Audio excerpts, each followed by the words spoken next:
रानी और जेठानी रहती थी। जेठानी अमीर थी और देवरानी गरीब थी। देवरानी गणेश जी की भक्त थी। देवरानी का पति जंगल से लकड़ी काटकर बेचता था और अक्सर बीमार रहता था। देवरानी जेठानी के घर का सारा काम करती थी और बदले में जेठानी का बचा हुआ खाना, पुराने कपड़े आदि उसको वो दे दिया करती थी। इसी से देवरानी का परिवार चल रहा था।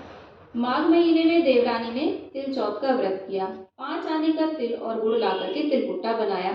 पूजा करके तिल चौथ की कथा सुनी और तिलकुट्टा छीके में रख दिया और सोचा कि चांद उगने पर पहले तिलकुट्टा और उसके बाद में ही कुछ खाएगी।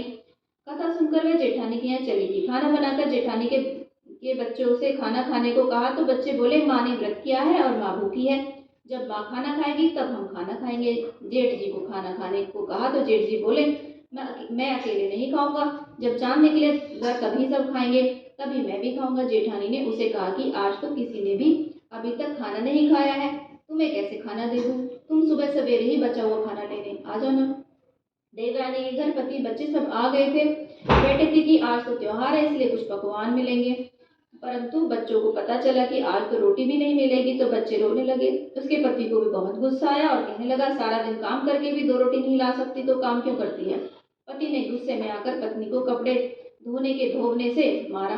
धोबना हाथ से छूट गया तो पाटे से मारा। वह बेचारी गणेश जी को याद करती हुई रोते रोते पानी पीकर सो गई। उस दिन गणेश जी देवरानी के सपने में आए और कहने लगी कि हे धोबने मारी पाटे मारी, सो रही है जाग रही है? वह बोली कुछ सो रही हूँ कुछ जाग रही हूँ। गणेश जी बोले भूख लगी है कुछ खाने को दे। देवरानी बोली क्या दूं, मेरे घर में तो अन्न का दाना भी नहीं है। जेठानी बचा कुचा खाने को देती है वो भी आज नहीं मिला। पूजा का बचा हुआ तिलकुट्टा छीके में पड़ा है वो ही खा लो। तिलकुट्टा खाने के बाद गणेश जी बोले हे धोबने मारी पाटे मारी, निमटाई कहाँ करूँ, कहाँ निमटूं? वह बोली यह पड़ा है सारा घर, जहाँ चाहे वहां निमट लो। फिर गणेश जी बच्चे की तरह बोले अब कहाँ पहुंचूं? नींद में मगन। अब देवरानी को बहुत गुस्सा आया, कब से तंग किए जा रहे हैं। सो बोली मेरे सर से पूछ लो और कहा कहाँ पूछोगे। सुबह जब देवरानी उठी तो ये देखकर हैरान रह गई कि पूरे घर में हीरे मोती जगमगा रहे हैं। सिर पर जहाँ विंदायक ने पोछनी कर गए थे वहाँ हीरे के टीके व बिंदी जगमगा रहे थे। उस दिन देवरानी जेठानी के यहाँ काम करने नहीं गई। बड़ी देर तक राह देखने के बाद जेठानी ने बच्चों को देवरानी को बुलाने भेजा। जेठानी ने सोचा कल खाना नहीं दिया इसलिए शायद देवरानी बुरा मान गई। बच्चे बुलाने गए और बोले चाची चाची चलो, माँ ने बुलाया है, सारा काम पड़ा है। देवरानी ने जवाब दिया क्या कि अब उसे काम की जरूरत नहीं है, अब तो उसका ही काम कोई कर दे, घर में सब भरपूर, गणेश जी की आशीष से सब कुछ है। बच्चों ने घर जाकर माँ को बताया कि चाची के घर में तो हीरे मोती जगमगा रहे हैं। जेठानी दौड़ी दौड़ी देवरानी के पास आई और पूछा कि ये सब कैसे हुआ। देवरानी ने उसके साथ जो भी हुआ वो सब कह डाला। घर लौटकर जेठानी अपने पति से बोली कि तुम मुझे धोबने और पाटे से मारो। उसका पति बोला कि भली मानस, मैंने तो कभी तुम पर हाथ भी नहीं उठाया, मैं तुम्हें धोबने से और पाटे से कैसे मार सकता हूँ? वह नहीं मानी और जिद करने लगी। मजबूरन पति को उसे मारना पड़ा। उसने ढेर सारा घी डालकर चूरमा बनाया और छीके में रख दिया, सो गई। रात को चौक विनायक जी अब उसके सपने में आए। भूख लगी, बोला क्या खाऊं? जेठानी ने कहा गणेश जी महाराज मेरी देवरानी के यहाँ तो आपने सूखा तिलकुट्टा खाया होगा, मैंने तो झड़ते घी में चूरमा बना करके छीके में रखा है, फल और मेवे भी रखे हैं, जो चाहे सो खा लो। बाल स्वरूप गणेश जी बोले अब निपटू कहाँ? जेठानी बोली उसके यहाँ तो टूटी फूटी झोपड़ी थी, मेरे यहाँ तो कंचन महल बने हुए हैं, जहाँ चाहे वहां निपटो।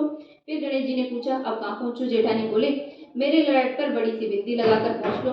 धन की भूखी जेठानी जब सुबह जल्दी उठ गई तो सोचा घर में हीरे जवाहरात से भरपूर मिलेगा, पर देखा तो पूरे घर में गंदगी फैल गई है, तेज बदबू आ रही है, उसके सिर पर बहुत सी गंदगी लगी है। उसने कहा हे गणेश जी महाराज आपने यह क्या कर दिया? मुझसे रूठे और देवरानी पे टूटे। जेठानी ने घर की सफाई करने की बहुत कोशिश की लेकिन गंदगी फैलती ही गई। जेठानी के पति को मालूम चला तो वह भी गुस्से से भर गया। बोला तेरे पास इतना सब कुछ था फिर भी तेरा मन नहीं भरा। परेशान होकर चौथ के गणेश जी से मदद की विनती करने लगी। गणेश जी ने कहा देवरानी ने से जलने के कारण तूने जो किया था उसी का तुझे फल मिला है। अब तू अपने धन में से आधा धन यदि उसे दे देगी तभी सब साफ होगा। उसने आधा धन बांट दिया किंतु मोहरों की एक हांडी चूल्हे के नीचे गाड़ दी। उसने सोचा किसी को पता नहीं चलेगा और उसने उस धन को बांटा। उसने कहा हे गणेश जी अब तो ये सब निपटारा निपटाओ। वे बोले पहले चूल्हे के नीचे गड़ी मोहर की हांडी सहित ताक में रखी हुई 2 सुई के भी 2 हिस्से कर दो। इस तरह गजानन ने बाल स्वरूप में आकर के सुई जैसी छोटी सी चीज का भी बंटवारा किया और अपनी माया समेटी। हे गणेश जी महाराज, जैसे आपने देवरानी पे कृपा की वैसे सब पर करना, जैसे जिठानी पर कोप किया वैसे किसी पर मत करना। कहानी कहने वाले, सुनने वाले, हुंकारा भरने वाले सब पर कृपा करना। जय गणेश जी महाराज। इस तरीके से दोनों कथा सुनने के बाद में हम जल का लोटा अर्घ्य दे देते हैं और जो तिल हमने हाथ में लिए थे उन्हें अपने पल्लू में बांध लेते हैं और थोड़े से तिल हम जल के लोटे में डाल देते हैं, थोड़े गणेश जी को अर्पित कर देते हैं। तो फ्रेंड्स, ये थी सकट